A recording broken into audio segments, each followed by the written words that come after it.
सोलापुरात महाराष्ट्र नवनिर्माण शेतकरी सेनेच्या वतीनं साखर संचालकांच्या कार्यालयावर जे आहे त्या ठिकाणी ठिय्या आंदोलन करण्यात आलेलं आहे। शेतकऱ्यांच्या ऊसाचे बिल गोकुळ साखर कारखान्याने अद्यापर्यंत दिले नाहीत, त्याच्या निषेधार्थ या ठिकाणी शेतकरी सेनेचे प्रदेशाध्यक्ष संतोष नागरगोजे यांच्या माध्यमातून या ठिकाणी ठिय्या आंदोलन जे आहे ते सुरू आहे।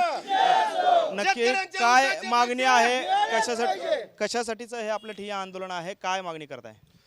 लातूर जिल्ह्यातील औसा तालुक्यातील जवळपास 500 शेतकऱ्यांचं ऊस बिल इथलं गोकुळ शुगर इंडस्ट्रीज या कारखान्याकडे थकलेलं आहे। या संदर्भात अनेक शेतकऱ्यांनी अनेक चक्रा या कारखान्याकडे मारलेल्या आहेत। इथं या ठिकाणी काही कॅन्सर पेशंटनं काही लोक परेशान आहेत, काही जणांचे लग्न जमलेले आहेत किंवा लग्न लोकांनी व्याजानं पैसे घेऊन केलेले आहेत, परंतु फक्त आणि फक्त आश्वासनं या कारखान्याकडून मिळतात। आणि म्हणून कारखान्याचं जे थकीत बिल आहे म्हणजे लातूर जिल्ह्यातल्या शेतकऱ्यांचं, त्यांचं बिल तात्काळ देण्यात यावं या मागणीसाठी आज आम्ही या ठिकाणी ठिय्या आंदोलन केलं होतं।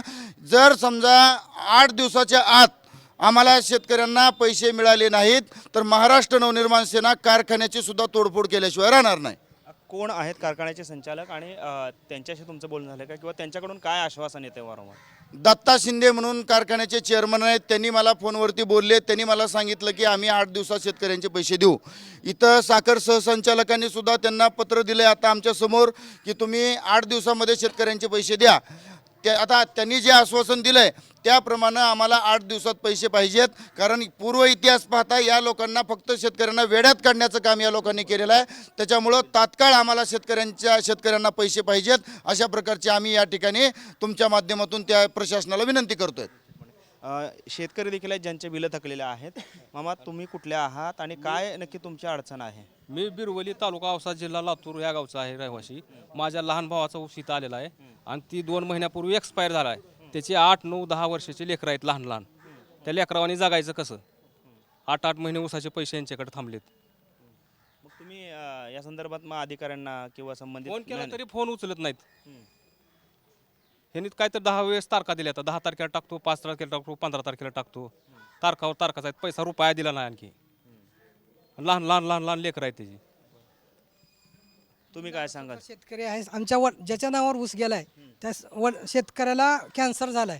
आम्ही जूनच्या 5 तारखेला त्यांना कागदपत्र दिलंय, तरी त्यांनी अजून बिल सुद्धा टाकलं नाही। त्यांना उपचार करायला पैसे नाहीत त्यांना। किती बिल थकीत आहे तुमचं? आमचं किती बिल? 108 टन ऊस गेलाय। 2800 भाव देतो म्हणत आम्हाला त्यांनी। सध्या तुम्हाला हो का माझे वडील आतुरनात आहेत।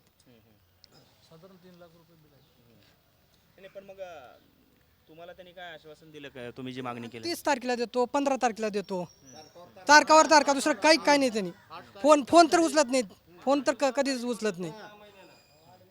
आम्हाला तर का उपकार केला का म्हणते त्यांनी ऊस देऊन, असं बोलणं चालू त्यांच्या अधिकाऱ्याचं। हां, हो काही काय मागणी आहे यापुढे? आमचं बिल देवा, आम्हाला दुसरं काय नको आहे। हां, अहो आम्ही व्याजानं काढून दवाखाना केल्यात, कुण्या स्कीममध्ये सुद्धा नाही आमच्या वडिलाला। तुम्ही हे का स्कीममध्ये सुद्धा कुठलं ऑपरेशन नाही। पुढे या जरा काय बिल आमची फक्त द्या म्हणतो आम्ही, दुसरं काय नाही आम्हाला। ऊस गेलाय 52 टन, 17,000 रुपये खर्च झाले। 8 दिवस बाई भाकर देणं झाल्या, काय खायचं? फवारा माझा शिवाला कांद्यात आहे, औषध कालविल तसंच आहे। ही गाडी निघाल्यावर मी आला 15 किलोमीटर मी चिखलातल्या हातात दिला, ती माणूस कुठे गेला परेशान। हां, कसं करायचं आम्ही? किती खर्च केला होता ऊसाला? आणि 17,000 रुपये झाले तिला रस्ता करण्यासहित तोडण्यासहित 17,000 रुपये खर्च झाला। 9 हेलपाटी 52 टन ऊस गेला। पैसे येणं अपेक्षित आहे, बिल किती थकीत आहे? जे आहे ते देवा। 2800 म्हणले त्यांना 2800 जेवढं होते तेवढं पेमेंट देऊ। हां, आणि रुपया बी दिला अजून शिल्पा इथं किशात आहेत माझ्या का। शिल्पा बागा अजून बिल दिलं नाही ते। 9 हेलपाटे झालेत। हां, आमच्या इथला एक शेतकरी आहे संजय बलप्रीम जगताप, राहणार नागरसोगा। ह्या शेतकऱ्यानं 11,000 रुपये ऊस तोडणीसाठी दिलेला आहे। टोटल 8 टन ऊस इथं आलेला आहे कारखान्याला। किती? 11,000 तोडणीला देऊन 8 टन ऊस आलेला आहे। त्या माणसानं 4 चक्रा मारलं, एक नाही पैसा सध्या मिळालेला नाही। ऊस घेऊन जाताना काय आश्वासन दिलं होतं चेअरमननी किंवा त्यांच्या लोकांनी? 15 दिवसात ऊस बिल पेड करता म्हणून। रेकॉर्डिंग आहे साहेबांनी, त्या जाधव साहेबांनी बोललेली सुद्धा। ते आखर शेवटी असं आहे, कंटाळून असं आहे की मजुरी करत ते सोयाबीन काढायला आलंच नाही ह्यावेळेस। नाही तर ते असं आहे की आम्ही घेऊन गेले की अरे तुम्ही 8 टनाचे पैसे देत नाही तर तुम्ही कसे हे म्हणलं तुम्ही।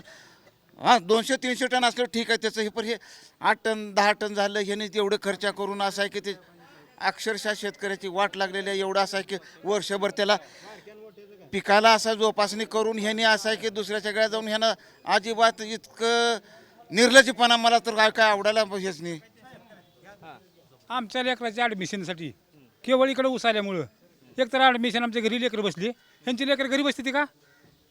पैशाच्या अडचणीमुळे आमची लेकरं घरी, पुढे शेत पेरायचं थांबलं. आम्ही आज इसार पावती करून आम्ही पैसे काढून पुन्हा आमचं परपंच व्यवहार चालू आहे पुढील.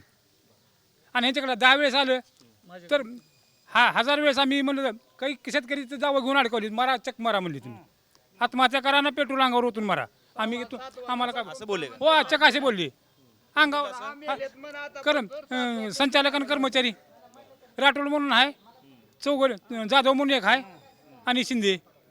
आमच्या 5-10 चक्रा झाल्या साहेब, मला परवडत नाही. आमचं 100 किलोमीटर अंतर होतं येणं जाणं. आमच्या मुलाचं ऑपरेशन झाले. मी कागद नेऊन दाखवले तिथं, उद्या टाकतो म्हणले. मग उद्या सध्या 2 दिवस वाटवले, पुन्हा फोन केले की 8 दिवस थांबा, 10 दिवस थांबा. दवाखान्याचं असताना सुद्धा मी चक्रा मारलो. पाहतोय खरं तर ज्या शेतकऱ्याच्या ऊसातून लोकांचं तोंड गोड होतं, कारखान्याच्या चेअरमनचं तोंड गोड होतं, मात्र ज्या शेतकऱ्यांचा ऊस जातो त्यांचं तोंड मात्र अद्यापही कडूच असल्याचं चित्र पाहायला मिळतंय. कॅमेरामन विनोद हुमनाबादकरसह सागर सुरवसे, TV9 मराठी, सोलापूर.